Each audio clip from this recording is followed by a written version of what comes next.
The communication console beeped 3 times, then went silent.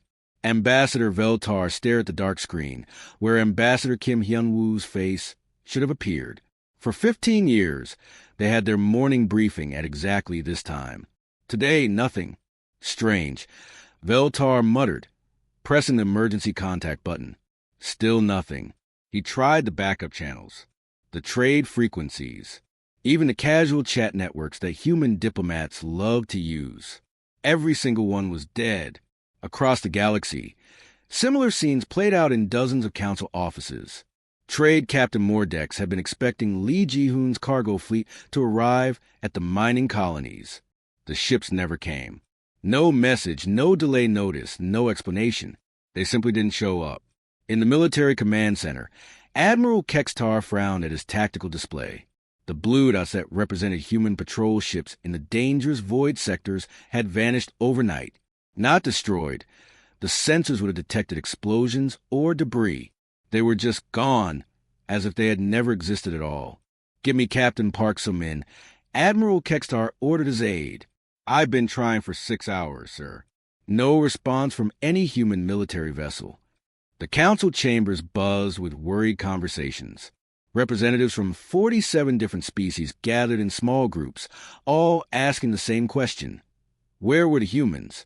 Counselor Merdak waved his tentacles dismissively. They're probably trying to get our attention for some trade deal. Humans love their dramatic gestures. But Council Speaker Thexanael wasn't so sure.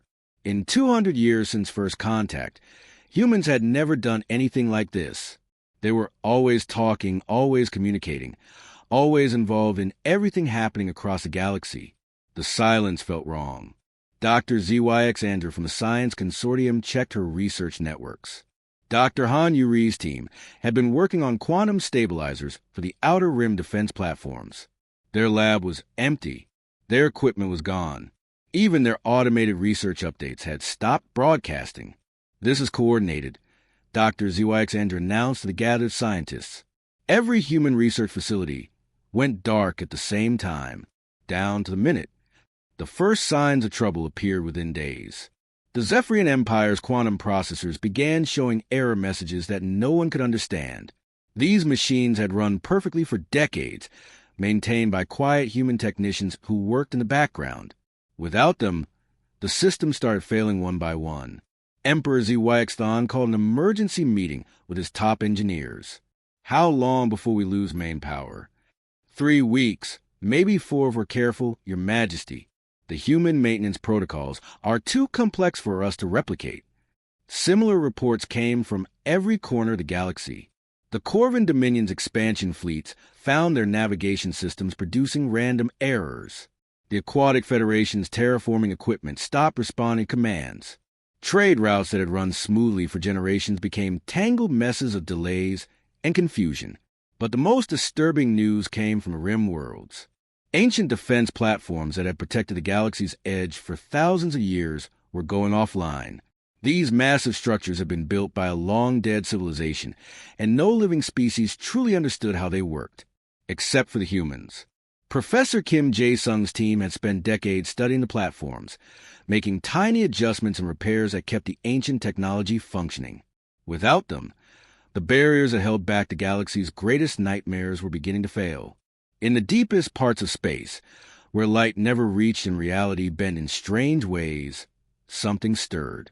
The void entities had been sleeping for centuries, held in check by quantum barriers they could not cross. But those barriers were weakening now, and the creatures that fed on the life force of entire worlds began to probe for weaknesses. The Council's emergency session lasted 18 hours. Species that had barely spoken to each other in decades now shared their growing panic. The humans weren't just absent. Their disappearance was revealing how dependent the entire galaxy had become on their quiet competence. We need to send a diplomatic mission to human space immediately, declared Council Speaker Thexanael. What if they refuse to see us? Asked Councilor Merdak, his earlier confidence gone. Then we keep trying until they do. But even as the Council planned their response, automated messages began appearing on communication networks throughout the galaxy. They were polite, professional, and absolutely terrifying in their simplicity. The Terran Federation is currently reviewing its galactic engagement policies. We appreciate your patience during this transition period. For immediate assistance, please contact your local council representative. No demands, no explanations, no threats, just a polite notice that humanity had stepped back from galactic affairs, and everyone else would need to manage without them. As the first week of silence stretched into a second, then a third, the galaxy began to understand a truth they had never considered. The humans had been junior partners in the galactic community.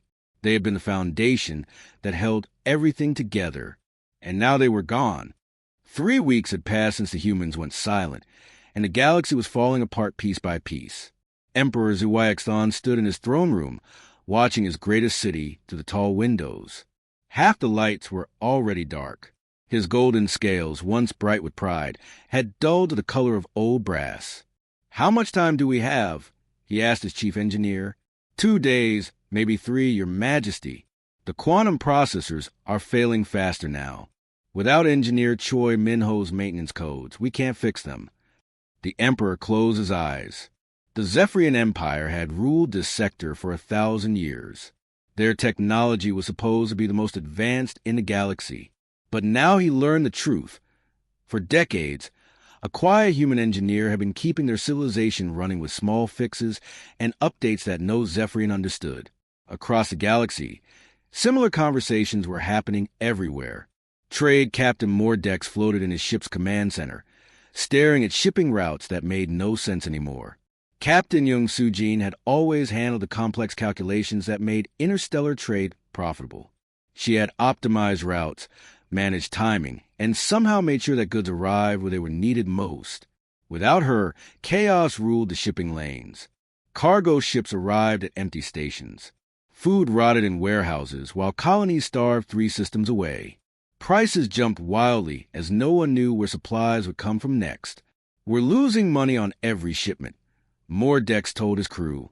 "I don't understand how the humans made this work." The Corvin Dominion was facing even worse problems. General Rex Vaughn had spent years expanding their territory, taking new worlds and building forward bases. He had thought his military genius was responsible for their success. Now he discovered the truth. The expansion had only worked because human peacekeepers had been quietly managing conflicts in nearby sectors. Captain Lee Dahlmin's diplomatic team had prevented 3 separate wars that would have destroyed the Dominion's supply lines. Commander Park Min-jun's security forces had dealt with pirate fleets before they could threaten Corvin colonies. With the humans gone, old enemies were rising again. The Stellar Republic was mobilizing its fleets. Pirate ships were raiding merchant convoys. Border conflicts that had been frozen for years were heating up again. "Sir," his aide reported, "we're detecting massive fleet movements in 7 different sectors. It appears everyone thinks this is their chance to settle old scores." But the worst news was coming from the Rim worlds. Dr. ZYX understood before her emergency council, her usually calm voice shaking. "The outer defense platforms are failing. System by system, the ancient barriers are going down. These massive structures had protected the galaxy for millennia. No one alive remembered who built them or how they worked. They simply existed, creating an invisible wall that kept the horrors of deep space from entering civilized systems. The humans had been the only ones studying them seriously. Dr. Han Yuri's research team had mapped their quantum signatures, understood their power systems, and made the tiny adjustments that kept them running. Without that constant maintenance, the platforms were dying. "How long before total failure?" asked Councilor Merdak. "The first platform went dark 2 days ago. At this rate, the entire network will be down within a month." What made it worse was that no one else could even approach the platform safely. The ancient technology generated radiation that killed most species within hours. Only humans had the right biology to work near them for extended periods. In the deepest parts of space, the void entities felt the barriers weakening. These creatures existed in the spaces between reality, feeding on life energy and growing stronger with each world they consumed. For centuries, they had pressed against the quantum walls that held them back, waiting for any sign of weakness. Now they found it.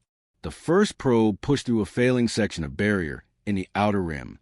It was small, barely the size of a shuttle, but it moved through space like a living shadow. When it touched a small research station, the facility simply went dark. No explosion, no emergency signals, just sudden, complete silence. 3 days later, another probe broke through. Then another. Back in civilized space, the economic collapse was accelerating. The Crystalline Consortium's trade networks had depended on human logistics for so long that they couldn't function without them. Merchant Lim Junho had coordinated supply chains across dozens of systems, making sure raw materials reached factories and finished goods reached markets. Without his work, production lines shut down. Factories closed. Workers lost their jobs. Entire industries that had seemed independent were revealed to depend on human coordination. The Aquatic Federation discovered that their terraforming projects had all been managed by human experts. Engineer Yoon Tae-hyung's team had designed the atmospheric processors that were turning dead worlds into garden planets. With them gone, the delicate systems began to fail. Newly created ecosystems started collapsing. Even the council itself was struggling. For 2 centuries, human diplomats had served as neutral mediators in disputes between species. Ambassador Kim Hyun-woo had prevented dozens of conflicts from escalating into wars. His absence left the council with no one who could bridge the gaps between hostile factions. Arguments that had been settled for decades were breaking out again. Old grudges resurfaced. Species that had barely tolerated each other were now openly hostile. The galaxy was learning a painful lesson. The humans hadn't been junior partners or helpful assistants. They had been the glue holding everything together, working quietly in the background to make galactic civilization function. And without them, everything was falling apart. Council Speaker Thexaneo paced back and forth in front of the emergency assembly, his usual calm completely gone. Representatives from every major species filled the chamber, their faces showing the same mixture of fear and confusion. Diplomatic Fleet 7 has been stopped, he announced, his voice cracking slightly. Not attacked, not destroyed, simply prevented from entering human space. The reports from Captain Rexmon were unlike anything they had ever heard. His flagship had approached the Sol system's outer boundary when something impossible happened. His engines didn't explode or break down. They just stopped working. His weapons powered down by themselves. Life support continued normally, but his ship simply could not move forward another meter. Describe exactly what you experienced, demanded Admiral Kextar through the communication link. Captain Rexmon's image flickered on the main screen. It was like hitting an invisible wall, sir, but not a solid one. More like space itself decided we shouldn't be there. The ship's computer kept showing normal readings, but we couldn't advance. We couldn't even understand what was stopping us. The strangest part was the message they received. It appeared on their screens in perfect galactic standard text, polite and professional. Thank you for your visit to Terran space. We appreciate your interest in resuming diplomatic relations. Please return when humanity is ready to engage with the galactic community. No threats, no demands, no angry words about past grievances. Just the kind of courteous response you might get from a busy office asking you to make an appointment. Somehow, that politeness was more terrifying than any declaration of war. Dr. ZYX Andrus stood to address the assembly. We've lost contact with every human research facility. Dr. Yoon Tae-hyung's Xenobiology Lab, Professor Lee Eun-ji's Quantum Mechanics Institute, Engineer Han Yuri's Defense Platform Monitoring Station, all empty. But the facilities weren't destroyed or damaged. They were just vacant, as if the humans had carefully packed everything important and left. The automated system still functioned, responding to communication attempts with the same maddening politeness. The Terran Federation is currently reviewing its galactic engagement policies. We thank you for your patience during this transition period. Counselor Merdak slammed his tentacle on the table. This is ridiculous. They can't just ignore us. We are the Galactic Council. But even as he spoke, everyone in the room knew how empty those words sounded. The Council's authority had always depended on cooperation from member species. If humans simply chose not to participate, there was nothing the Council could actually do about it. The military situation was becoming desperate. 3 more Outer Rim defense platforms had gone dark in the past week. Ancient barriers that had protected the galaxy for thousands of years were failing without human maintenance, and no one else understood the technology well enough to fix them. Admiral Kextar displayed a tactical map showing the failing defenses. Red zones marked areas where the barriers were weakening. At this rate, the entire outer perimeter will be compromised within 2 weeks. But the truly frightening news came from deep space monitoring stations. Something was moving in the void sectors, the dark regions between star systems where reality worked differently and ancient horrors waited. "We're detecting energy signatures we've never seen before," reported Dr. ZYXandra. "Large objects moving toward the barrier zones." Professor Kim Jae-sung's research team were the only ones who understood these readings. The first confirmed breach happened 3 days later. Research Station Omega-7 had been monitoring a weak point in the outer barriers when it simply went silent. No distress signal, no explosion, no emergency beacon. One moment it was transmitting normal data, the next moment nothing. A rescue ship arrived 12 hours later to find an empty station. No bodies, no signs of violence, no clues about what had happened.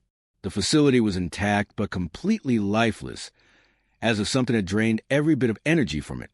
The second breach came 2 days after that. Mining Colony Beta, 3 reported strange shadows moving between their asteroids. Then their communications cut out when a patrol ship investigated. They found the colony's lights still on, machinery still running, but not a single living being anywhere. The pattern was always the same: no destruction, no violence, just complete absence of life. Panic began spreading through the outer systems. Colonies started requesting evacuation. Trade ships refused to travel near the affected sectors. The economy, already damaged by the loss of human coordination, took another massive hit as entire regions became no-go zones. The Council tried everything they could think of. They sent official diplomatic messages to every known human facility. They broadcasted appeals on all frequencies. They even tried contacting retired human ambassadors who had returned to Earth years ago. The response was always the same: polite, professional, and completely unhelpful. Emergency meetings were called every few hours. Species that had barely spoken to each other in decades now found themselves desperately sharing resources and information. The Zephyrian Empire, still losing power systems daily, agreed to military cooperation with their ancient enemies, the Corvan Dominion. The Aquatic Federation offered their remaining terraforming equipment to colonies that had lost their human-designed atmospheric processors. But everyone knew these were just temporary fixes. Without human expertise, the solutions wouldn't last long. "We need to accept the truth," Council Speaker Thexanel finally said during one late-night session. "We cannot function without them. The question is no longer how to restore the old relationship. The question is what they want from us to come back." The chamber fell silent as representatives from 47 species contemplated their new reality.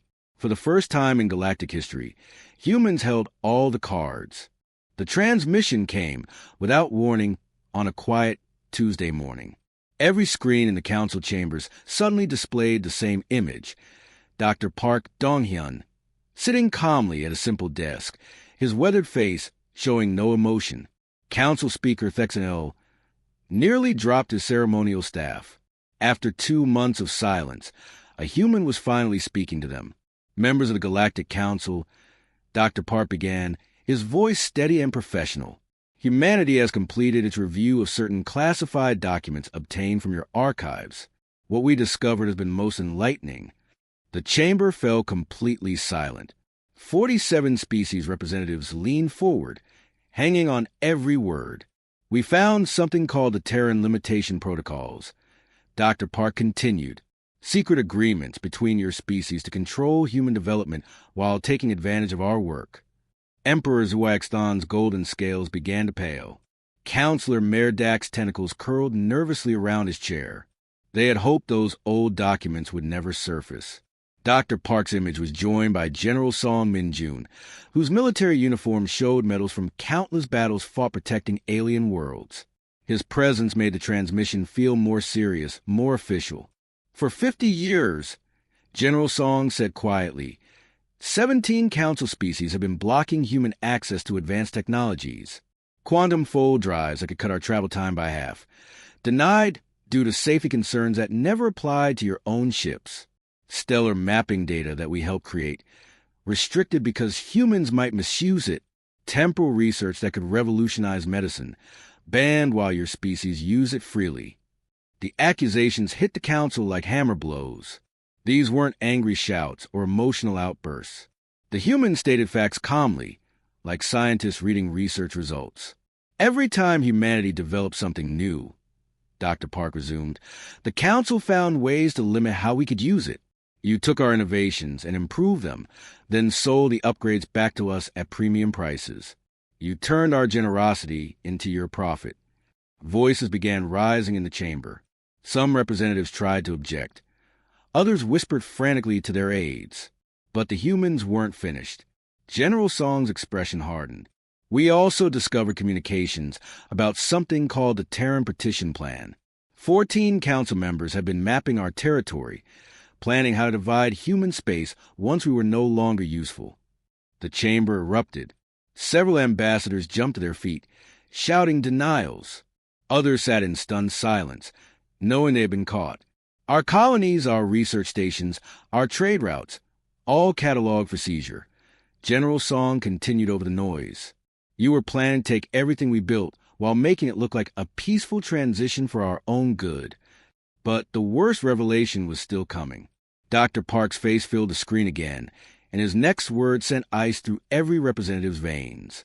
Most serious of all, we have proof that the Council has been providing our patrol coordinates to void entities. The shouting stopped instantly. This accusation was beyond anything they had imagined. For 20 years, Dr. Park said, his calm voice now carrying an edge of steel, certain council members have been feeding information to the creatures in the deep dark. Our ship locations, our patrol schedules, our defensive positions, all pass along to beings that feed on life itself. Evidence flashed on the screens. Encrypted communications, meeting records, payment authorizations. The proof was overwhelming and undeniable. You believed you could control these ancient horrors, General Song added. Use them as weapons against your enemies while keeping yourselves safe. You fed our people to monsters while they died protecting your worlds. Emperor Zwaixon tried to stand, his voice shaking. This is impossible.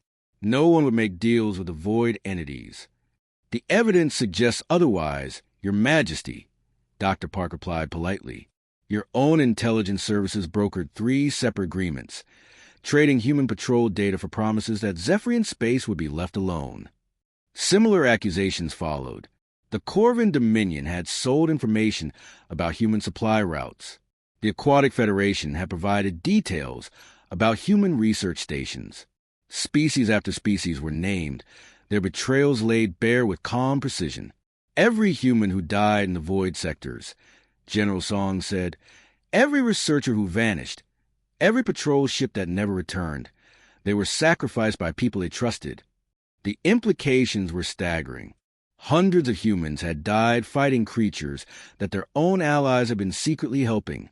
Dr. Park straightened slightly, and his final words carried the weight of absolute finality. Based on these discoveries, humanity withdraws its consent to be governed by those who would betray us.